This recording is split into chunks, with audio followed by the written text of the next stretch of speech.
Exatamente, a gente está falando da ex-nora das vítimas. Ou seja, ela em algum momento fez parte da família, Paulo. Ela sentou na mesma mesa que o casal brutalmente assassinado, ela convivia no mesmo ambiente. Ela entrou na casa onde esses crimes aconteceram por diversas e diversas vezes. E a gente não está falando de uma pessoa que foi lá e mandou um WhatsApp, mandou uma mensagem, ligou pro assassino e falou, ó, vai lá tal dia, tal horário e mata aquele, mata esse, tal horário. Não. Ela, além de ter feito isso, além de ter combinado, planejado, ela acompanhou, segundo a polícia, o assassino do ladinho, estava do lado dele, Paulo. Viu cada um dos assassinatos acontecerem. E a família, sabendo de tudo isso, a família das vítimas está revoltada. Afinal de contas, o assassino está preso. Mas a mandante de tudo isso, essa coautora do assassinato, está livre, fugindo da polícia. A gente vai acompanhar agora na reportagem o que a família pede e o avanço dessas investigações. Após quase um mês do crime brutal que abalou um bairro inteiro em Fazenda Rio Grande, na região metropolitana de Curitiba, a família de Cleusa Baranowski e José da Silva Barroso pede por justiça. 2 trabalhadores que não mexiam com ninguém, não deviam para ninguém, e a gente pede justiça porque a gente está sem saber o que fazer, está com medo, tudo dá medo. O casal que vivia junto há 8 anos nessa casa no bairro Gralha Azul não sobreviveu a um ataque a tiros. O atirador, identificado como Vanderlei Antunes, foi preso na última semana, porém quem encomendou e até mesmo participou do crime está solta. Segundo a polícia, os disparos foram na noite do dia 24 de março, um domingo. 2 pessoas chegaram de moto, alegaram inclusive ele que fariam uma entrega. No momento que chegaram na residência da vítima, abriram o portão e logo deram de cara com a primeira vítima, né, que era um masculino. Nisso foi efetuado o disparo, o masculino faleceu ali naquele local. A vítima feminina estava tomando banho, quando ouviu o disparo ela saiu correndo, entrou na casa do filho. Nisso os autores foram atrás, arrombaram a porta e efetuaram o disparo. E o filho conseguiu fugir pela janela. Segundo a Polícia Civil, o crime pode ter sido provocado por uma briga familiar antiga, lá do passado, já que um dos filhos de Cleusa teria se relacionado por mais de uma vez com a mulher que participou efetivamente e ativamente do crime, do duplo homicídio, do duplo assassinato logo ali atrás. Segundo testemunhas, esse relacionamento entre o filho da vítima e a moça teria sido bastante conturbado, com brigas e mais brigas ao longo de muito tempo, o que fez inclusive com que ele decidisse terminar esse relacionamento e se mudasse para o interior do estado. A relação era tão conturbada que ele era ameaçado constantemente, até o carro dele teria sido incendiado no passado. Então ele se muda para o interior para evitar até cruzar com essa moça pelos bairros, pelas ruas aqui de Fazenda Rio Grande. Terminaram porque era muita briga, ela era mais velha do que ele, era muito ciúme. E ele não queria mais ela porque ela tinha umas atitudes meia de doida, daí ele largou dela. Mas não era só ele que era ameaçado, não era só ele que era perseguido. Cleusa também era vítima de toda essa perseguição. Inclusive, era ameaçada constantemente. Uma dessas ameaças era até contra a vida dela, que teria se cumprido no mês de março. Ameaçava, mas isso há uns 4, 5 meses atrás. Já fazia uns 3 meses que ela não recebia ameaça, que tinha tudo se acalmado.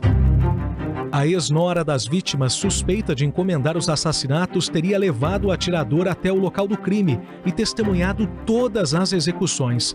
Segundo o delegado, atirador e mandante são amigos.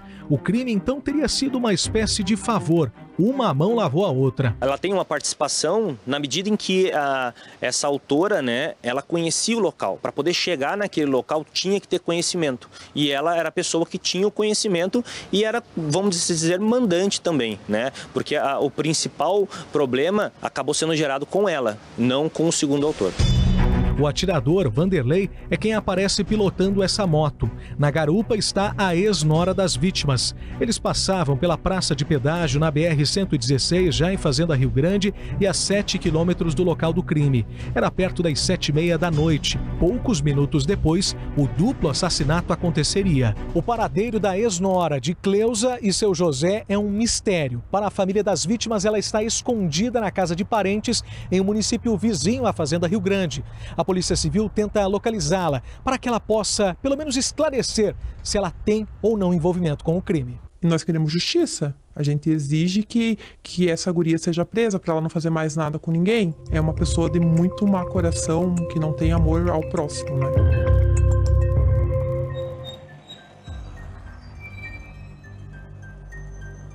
E no centro desse duplo homicídio a gente tem o assassino, Paulo, preso na semana passada e inclusive preso por um homicídio que ele cometeu no início do ano.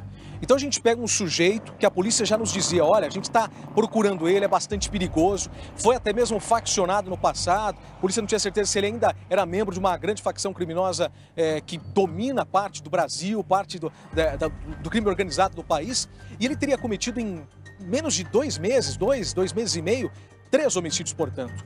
O casal Cleusa e José em Fazenda Rio Grande e não muito longe dali, no Tatuquara, ele assassinou Thaís, de apenas 21 anos de idade, que nós noticiamos aqui no Cidade Alerta. E a gente foi conversar com a mãe da Thaís, que pela primeira vez conversou com uma equipe de reportagem para esclarecer. Porque ela mesmo disse, olha, eu faço questão de conversar com vocês, porque falaram tanta mentira da minha filha, e ela foi nos esclarecer. Porque ela contou que ela chegou a conhecer o assassino. O assassino foi na casa dela, Paulo. Se apresentou como amigo, disse que era uma boa pessoa. Ela não imaginava que estava recebendo o assassino da própria filha dentro de casa. E a gente acompanha a partir de agora. Enquanto a família do casal assassinado aguarda pela responsabilização da coautora do crime, em Curitiba, uma mãe tem tido que dividir a dor do luto pela perda da filha de apenas 23 anos, com o medo de ser a próxima vítima. Era uma menina muito esforçada. Tinha muito sonho pela frente. O sonho dela era, esse ano, era nós montar um salão junto, que eu também mexo com isso. É uma menina muito especial, nossa. Até é difícil falar. A filha da mulher, Thaís da Silva Siqueira, foi morta no início do ano após sair de uma tabacaria no bairro Tatuquara, em Curitiba, acompanhada de um homem. A vítima, ela teria saído com um rapaz, né, que teria sido apresentado para a família poucos dias antes. Segundo a Polícia Civil, o homem era Vanderlei, o mesmo que matou o casal em Fazenda Rio Grande e aqui assassinou a jovem com golpes de faca. Câmeras de segurança flagraram o momento que a jovem saiu da tabacaria com o rapaz em uma moto, por volta das 4 horas da manhã. Alguns instantes depois, a moto passa com Thaís ainda na garupa. Já perto das 5h30 da manhã, o homem chega no condomínio com as mesmas roupas e, segundo testemunhas, sujo com barro e sangue. Existem cortes na mão, na parte da cabeça, pescoço, né? Houve uma agressão com faca. Então, provavelmente, o instrumento utilizado para a prática do crime foi uma faca. Thaís ficou desaparecida por 2 dias. Buscas que terminaram quando o corpo da jovem foi encontrado nessa região de mata, não muito longe da tabacaria. Segundo a mãe da vítima, Thaís conhecia Vanderlei há pouco mais de 10 dias e não tinha nenhum tipo de relacionamento com ele. Inclusive, o homem chegou a ir na casa de Thaís dias antes do crime e se apresentou como amigo. Conhecia. Pouco tempo, mas conheci o nojento, velho. Um dia que eu conheci ele, veio aqui na minha casa, se apresentou como Evandro. Minha filha apresentou ele como um amigo. Ah, mãe, esse é meu amigo Evandro. Ele veio e me abraçou como se fosse uma pessoa carinhosa, normal. Ninguém diria que era esse monstro aí. Na ocasião, Vanderlei se apresentou como Evandro. Ela comentou que estava lá, mandou até um vídeo daqueles que apaga, né? Rapidinho, que estava lá do DJ tocando. E falou, não, mãe, pode ficar tranquila, eu tô aqui. Tô eu, as meninas e o Evandro. Segundo a polícia, é falso e ele usava há muito tempo para evitar ser localizado, já que era foragido da justiça por outros crimes como tráfico de drogas, homicídios e organização criminosa. Você conhece a pessoa, você não vai pedir o antecedente criminal da pessoa, ainda mais a pessoa chegando na tua casa, se apresentando e falsa aparência, que era um amigo e não era. Com o avanço das investigações da morte de Thaís, Vanderlei apagou as redes sociais e fugiu do condomínio que morava. Nesse meio tempo, o homem circulou pela região e cometeu o crime contra a dona Cleusa e seu José, lá em Fazenda Rio Grande. Apesar de se esconder, a polícia conseguiu localizá-lo em Paranaguá, no litoral. Preso, o homem preferiu ficar em silêncio durante o depoimento, o que deixou a mãe de Thaís ainda mais indignada, sem saber o que motivou Vanderlei a cometer um crime tão brutal a uma menina jovem, trabalhadora e cheia de sonhos. A pergunta é essa, o porquê? Nós queremos saber por quê ele fez essa maldade com ela.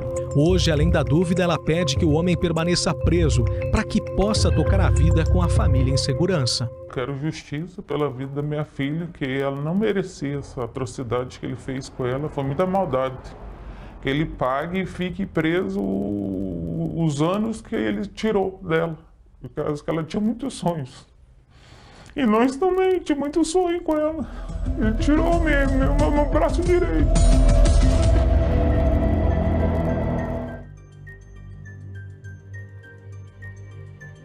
Sentimento de uma mãe no Tatuquara e sentimento de uma família em Fazenda Rio Grande que pedem a mesma coisa, né? Que esse assassino permaneça preso, mas em Fazenda Rio Grande a gente tem um detalhe que ainda a mandante, né, do assassinato, ela não é localizada no endereço dela em Fazenda Rio Grande e estaria escondida ali na região. A polícia segue agora e contando com a ajuda até do Poder Judiciário para que possa localizar essa mulher, porque até o momento ela nem sequer foi na delegacia para prestar depoimento e esclarecer o que aconteceu, Paulo.